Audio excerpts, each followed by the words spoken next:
Hello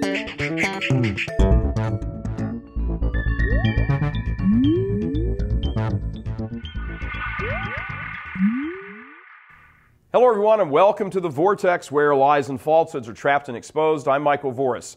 Republican presidential hopeful Senator Rick Santorum has ruffled the feathers of the liberal religious establishment, in this case the Jewish Anti-Defamation League, also known as the ADL. In one of the purest pieces of hypocrisy you're likely to read in the arena where politics and religion cross over, the ADL has issued a press release telling Santorum to shut up about his religion, which, by the way, is Roman Catholicism.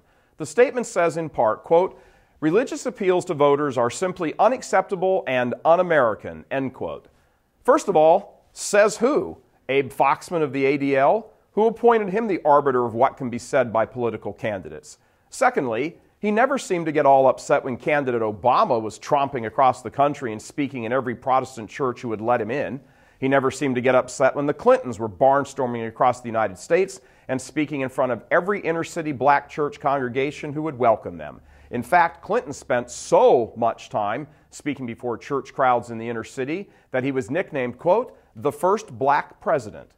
So where Foxman comes off saying it's un-American and unacceptable is quite the mystery. Perhaps he means it's un-American and unacceptable when an actual believing traditional Christian, in this case Catholic, says it. By the way, am I allowed to say Catholic? Just saying.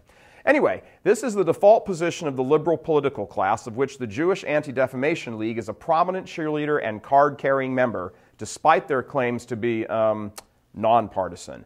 Just a 5-second scroll through their homepage will reveal that they have come down squarely on the side of every liberal political position known to man, from partial birth abortion to regular abortion to individuals of the same gender engaging in sex with one another and demanding that it be called marriage. Yep, nary a cause of celebre of the perverted political agenda goes by without the ADL right there with their smug, self-righteous pronunciations on what's allowed to be said and what's not.